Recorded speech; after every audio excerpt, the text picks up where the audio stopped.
আমরা যখন সবাই নাস্তাতে বসি বা খেতে বসি তখন কোকো সেখানে শরিক হয়, হয়ে এটা সেটা একটু তাকিয়ে দেখে।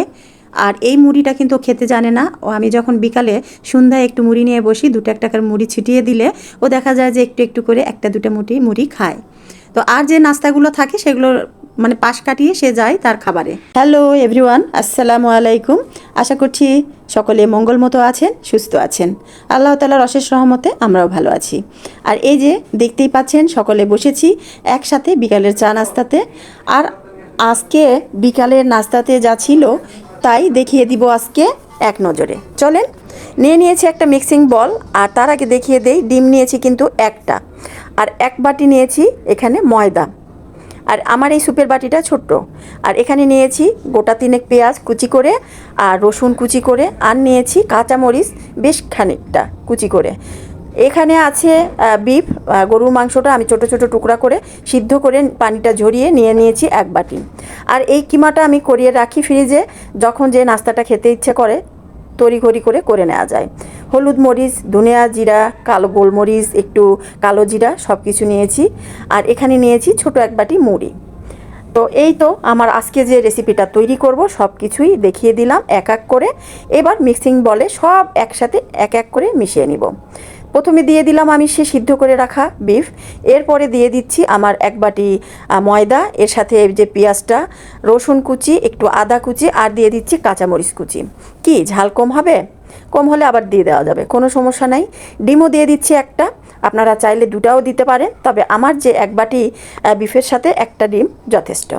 এখানে দিয়ে দিব এখন স্বাদ মতো লবণ। লবণটা আপনারা দেখে নেবেন। এখন অ্যাড করব সয়া সস, এই জন্য লবণটা পরিমাণ মতো দিয়ে নেবেন। আর দিয়ে নিব ছোট 1 বাটি মুড়ি। আর এই মুড়ি দিলে কি হবে, আরও বেশি ক্রিস্পি হবে। এই জন্য আপনারা চেষ্টা করবেন মুড়ি দিতে। সব একসাথে এভাবে একবারে হাতে মাখিয়ে ভর্তার মতো করে ভালো করে মাখিয়ে নেব। এটা দিয়ে কিন্তু জালি কাবাবও তৈরি করে নিতে পারেন, লাঠি কাবাবও তৈরি করে নিতে পারেন, তবে মাংসর পরিমাণটা আরও বেশি দিতে হবে। তো এই তো এইবারে ফ্রাই প্যানে দিয়ে দিচ্ছি তেল। আর আজকে আমি আমার এই ম্যাজিক ফ্রাই প্যানেই এই ভাজিটা করে নেব। এই ফ্রাই প্যানে রান্না করতে যে কি মজা, তা রান্না না করলে বোঝা যাবে না। আমিও এটা আগে বের করতাম না, করছি বলেই কিন্তু বেশ কিছুদিন তোলাই ছিল। এবার যখন বের করে একটু ইউজ করা শুরু করলাম, তখন দেখি এটাতে রান্না করার মজাই আলাদা। মানে কি 20 মিনিট, 1 ঘন্টা, 1.5 ঘন্টার রান্না হয়ে যায় 20-25 মিনিটেই। তো সুবিধা না? তো এ তো হাতের সাহায্যে ছোট ছোট করে আমি কিন্তু এবড়ো থেবড়ো করে দিচ্ছি, কারণ পাকোড়া জাতীয় যত খাবার এবড়ো থেবড়ো করে দিলেই কিন্তু ভালো লাগে। একবারে গোলগাল করে দিলে কিন্তু অতটা মজা লাগে না। 1000টা কোণা হবে, প্রত্যেকটা কোণা আমি ভেঙে ভেঙে একটু করে খাবো। আর আমার এইটা খুবই ভালো লাগে। আপনাদের কার কেমন লাগে? আর এই যে ভেজে তোলার পরে যে ছোট ছোট টুকরাগুলো থাকে, সেটা দাঁতের নিচ দিয়ে চিবিয়ে খেতে আমার খুবই পছন্দ, খুব ভালো লাগে। তো এ তো একটু নেড়ে চেড়ে দিতে হবে। আর হাইটটা মানে পাওয়ারটা রাখতে হবে একটু মিডিয়ামে, কারণ বেশি হাই যদি দিয়ে দেন তাহলে দেখা যাবে ভিতরে কাঁচাই থেকে যাবে আর উপরে একবারে লাল হয়ে পুড়ে যাবে। তো আমরা এটা করব না, মিডিয়াম তাপমাত্রায় রেখে ভিতরে এবং বাইরে সমানভাবে এটাকে আমরা কুক করে নেব। দেখেন না, 5 মিনিট হয়ে যাচ্ছে, এর মধ্যে কি খুব সুন্দর একটা কালার এসেছে, তাই না? আমি কিন্তু অফলাইনে আর অনেকক্ষণ এটা ভেজে নিয়েছি, আর দেখাচ্ছি কিন্তু তড়িঘড়ি করে। আমার মতো এত সহজে এত জলদি আপনারা ভাজতে যাবেন না, তাহলে কিন্তু ভিতরে কাঁচাই থেকে যাবে। অনেকক্ষণ সময় নিয়ে ভেজে নিতে হবে, আবারও বলছি।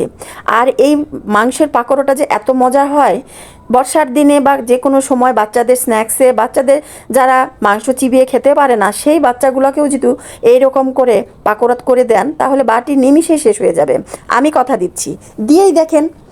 ছেলে, বুড়ো, ছোট, যে যেমন যেটাই হোক না কেন, অনেকে আছে পেঁয়াজু খেতে পারে না, অনেকে আছে এটা খেতে পারে না, সবজি পাকোড়া খেতে পারে না, তাদেরকে যদি এইভাবে কিমা পাকোড়া দেওয়া যায়, তাহলে আমি বলছি তো মানে দেখা যাবে যে চা রেডি হওয়ার আগেই নাস্তা শেষ হয়ে যাচ্ছে।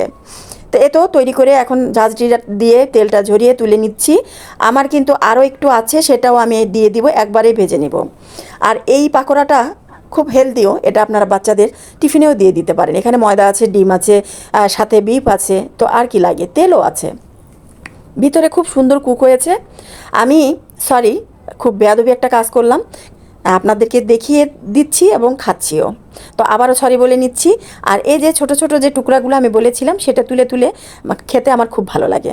তো এই তো আমার দুধটা বলক উঠে গেছে, সাথে চা বানিয়ে নিয়ে চলে আসলাম। আজকে একটু গরম পড়েছিল, ফ্লোরেই বসে পড়েছি। আর মাটির ইয়াতেই যখন তুললাম তখন কাপ বের করে সেটাতেও আজকে চা খাবো, সার্ভ করে নিয়েছি।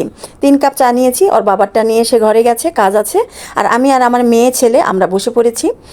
আর এই তো আমাদের কোকো মশাও ডানে বায়ে ঘুরছে, সে তো এসে দেখে গেল তার খাবার না, তা সে সোজা চলে গেছে তার খাবার বাটিতে। তো তাকেও আমি দিয়ে দিয়েছি যে কিমাটা সিদ্ধ করেছিলাম সেটার স্যুপটা, খুব মজা করে সে খেয়ে নিল, হাফ বাটি স্যুপ। তো আজকের রেসিপিটাকে আর কেমন লেগেছে অবশ্যই জানাবেন, লাইক কমেন্ট সাবস্ক্রাইব করে পাশেই থাকবেন। ইউটিউবে কাজ করি অবশ্যই সফলতার জন্য। কেউ যদি মনে করেন যে না দেখানোর জন্য বা শখের বশে, আমি এটা অবশ্যই মানব না। কারণ ইউটিউবে যে কষ্ট করছি, টাইম টু টাইম ভিডিও ছাড়ছি, আপনাদের ভালো লাগুক আর না লাগুক, আমি তো কাজটা করছি। তার মানে কি? তার মানে আমি আমার সফলতাটা চাচ্ছি। তো সেটার জন্য যদি আপনারা এতটুকু স্যাক্রিফাইস করেন আমাকে, আর তার জন্য যদি আমি একটু উঠে দাঁড়াই, তাহলে মন্দ না।